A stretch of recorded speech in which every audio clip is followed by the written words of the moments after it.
શ્રીમન્નારાયણ નારાયણ નારાયણ શ્રીમન્નારાયણ નારાયણ નારાયણ શ્રીમન્નારાયણ નારાયણ નારાયણ શ્રીમન્નારાયણ નારાયણ નારાયણ ભજમન નારાયણ નારાયણ નારાયણ ભજમન નારાયણ નારાયણ નારાયણ ભજમન નારાયણ નારાયણ નારાયણ ભજમન નારાયણ નારાયણ નારાયણ ભજમન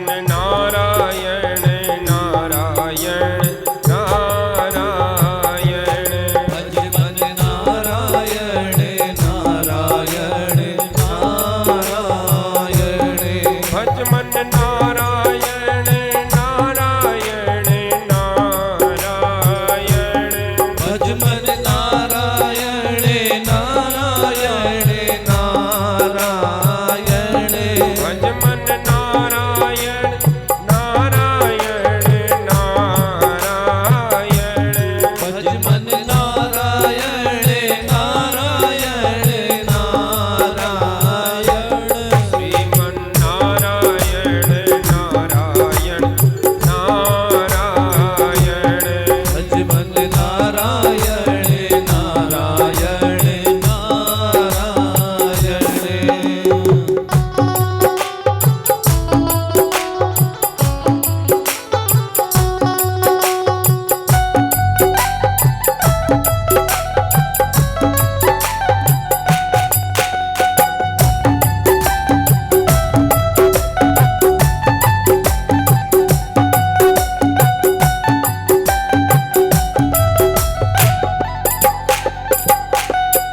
હરિ નારાયણ નારાયણ નારાયણ હરિ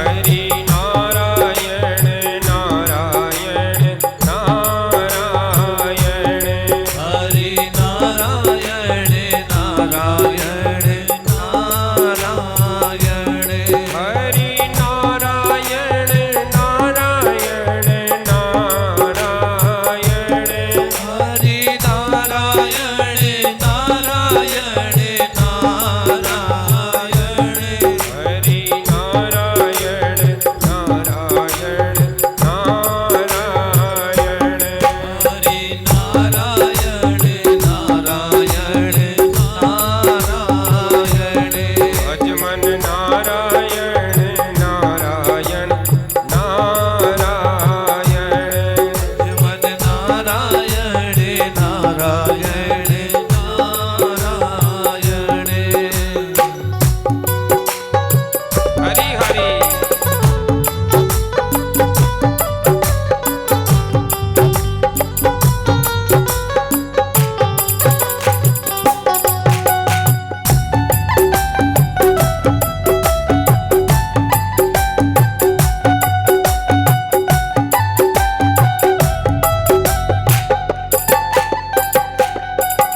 હરિ ભજન બિના સુખ શાંતિ કહાં હરિ ભજન બિના સુખ શાંતિ કહાં હરિ ભજન બિના સુખ શાંતિ કહાં હરિ ભજન બિના સુખ શાંતિ કહાં હરિ ભજન બિના સુખ શાંતિ કહાં હરિ ભજન બિના સુખ શાંતિ કહાં શ્રીમન નારાયણ નારાયણ નારાયણ શ્રીમન્ નારાયણ નારાયણ નારાયણ ભજમન નારાયણ નારાયણ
लाल की जय। राजा रामचंद्र भगवान की जय। बोली पवन सुत हनुमान जी महाराज की जय। धर्म प्रेमी बंधुओं, भक्तिमती माताओं, आप सब इस पावन हरि कथा को श्रवण करके अपने जीवन को धन्य बना रहे हो। श्री कृष्ण जन्माष्टमी पर्व के पावन उपलक्ष्य में आयोजित सेक्टर 6 के इस मंदिर में, जो कि वर्षों से ये कार्यक्रम होता आ रहा है, बीच बीच में अन्य महापुरुष भी इस कथा यज्ञ के लिए उनका भी आगमन होता रहता है। तो हमारा और आपका बड़ा पुराना संबंध है और आप लोगों को देख करके बड़ी प्रसन्नता होती है कि माताएं अभी स्वस्थ हैं और ठीक ठाक हैं। भगवान आपकी आयु और लंबी करे, सबको स्वस्थ रखें, सबके घर परिवार में सुख हो, आनंद हो।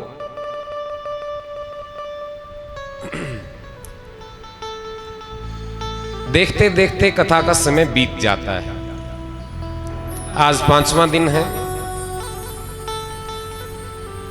जैसा कि मैंने पहले दिन संकेत किया था, ये ऐसी ज्ञान गंगा है जैसे उस भागीरथी गंगा में स्नान करते समय सावधानी बरतनी पड़ती है। आपने सुना था ना उस दिन, भाई कहीं हमारा पाँव ना फिसल जाए, कहीं हम ज़्यादा गहराई में ना चले जाएं, कहीं बहुत गहराई में चले जाएंगे तो डूबने का डर रहता है। पतित पावनी है गंगा, लेकिन उसमें सावधानी पूर्वक स्नान करना है, सावधानी पूर्वक गोते लगाने हैं। लेकिन ये ज्ञान गंगा ऐसी है, इसमें तो चाहे जैसे जितने मर्जी गोते लगाओ, जितना मर्जी गहराई में जाओ, जितना गहराई में जाओगे उतना ही आनंद होता चला जाएगा। प्रेम से कहो श्री राधे। और डूबते डूबते फिर समय का पता ही नहीं चलता, कब 1 दिन बीता, 2 दिन बीते, 3 दिन बीते, 4 दिन बीत गए और आज 5वां भी ये प्रारंभ हो गया। तो माताओं बंधुओं, बहुत सारे प्रसंग हैं भागवत में, इतने सारे प्रसंग हैं और सभी बड़े पावन हैं। सब प्रसंगों की व्याख्या ही कल्याणकारी है। जिस भी प्रसंग की व्याख्या को हम श्रवण कर लें, वही प्रसंग हमारे जीवन के लिए अत्यंत कल्याणकारी है।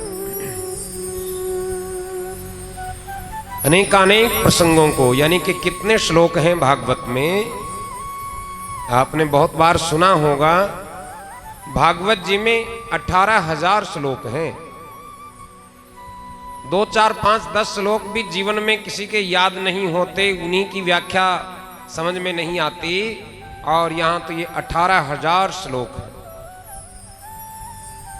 18,000 श्लोक हैं, 12 इनमें स्कंद हैं, 12 स्कंदों में 18,000 श्लोक।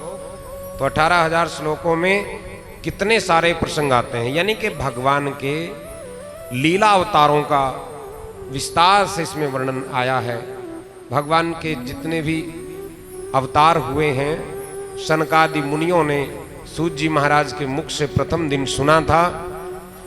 सूत जी महाराज ने बताया था कि भगवान के अवतार वैसे तो अनंत हैं, लेकिन मुख्य मुख्य से अवतार 24 अवतारों का वर्णन भागवत में आया है, यानी कि 23 अवतार अब तक हो गए, और जिस 24वें अवतार का वर्णन आता है उसको कल्कि अवतार कहते हैं। वो कलयुग में, अभी कलयुग के हजारों वर्ष बीतने के बाद वो अवतार होगा, ऐसा भागवत में वर्णन आया है। लेकिन भक्तों के लिए, भगवान के जो लाडले भक्त हैं, जो प्रेमी भक्त हैं, उनको किसी अवतार की प्रतीक्षा करने की आवश्यकता है ही नहीं है। क्यों?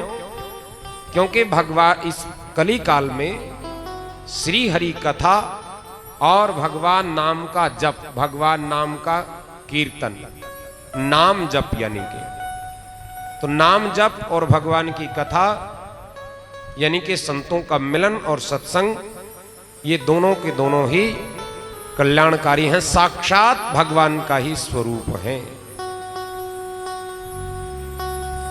और इससे बड़ी महत्ता भागवत की क्या होगी कि भगवान श्री कृष्ण जब धराधाम को छोड़ करके गए हैं, उद्धव जी उनके चरणों में बैठे हुए हैं, उनसे ज्ञान प्राप्त कर रहे हैं। बहुत दिव्य चर्चा हुई, समय लगेगा तो अंतिम दिन वो विषय आएगा कथा में। तो उद्धव जी ने एक बात पूछी थी उस समय माताओं कि हे प्रभु, इस कली काल में धर्म किसकी शरण में होगा, भक्तों का उद्धार कैसे होगा। अब तो इन ब्रजवासियों ने, किसी ने गोप बन के, किसी ने ग्वाला बन कर, किसी ने गोपी बन के, किसी ने इस ब्रज की लता पता झाड़ी पुष्प इत्यादि बन आपका सानिध्य पाया है। लेकिन कली काल में, कली काल के भक्तों का उद्धार कैसे होगा, तो तब भगवान ने कहा है, भागवत जी के 11वें स्कंद में ये वर्णन आता है, लगभग अंत में जाकर के। तो भगवान उस समय उद्धव जी से कह रहे हैं कि हे उद्धव, भले ही मेरा ये जो शरीर है, यानी कि जो शरीर धारण किया है, ये भले ही कहीं दिखाई ना दें, लेकिन कली काल के भक्त तो बड़े भाग्यवान होंगे। बोले कैसे? कि मैं इस भागवत में ही समा जाऊंगा और जहां भागवत कथा का आयोजन होगा वहां मैं साक्षात रूप में वहीं प्रकट रहूंगा। तो ऐसी महिमा इस भागवत की, साक्षात भगवत स्वरूप ही है।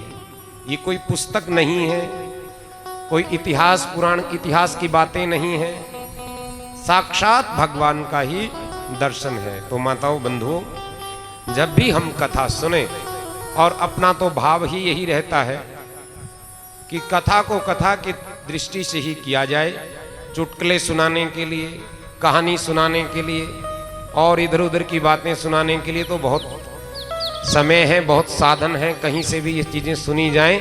लेकिन व्यासपीठ से तो भगवान की कथा को ही सुना जाए। कथा ही कल्याणकारी है, कथा ही ईश्वर से जोड़ने वाली है। तो हम सब का मन भगवान के चरणों का अनुरागी हो जाए, इस भाव के साथ आप लोग इस कथा को श्रवण कर रहे हो। तो जैसा कि आपने सुना कि 18,000 श्लोक हैं, 12 स्कंद हैं, सभी अवतारों का वर्णन आता है, अनेकानेक दिव्य लीलाएं हैं। आप कुछ विस्तार से सुन रहे हो और कुछ का केवल दर्शन मात्र ही कर पा रहे हो।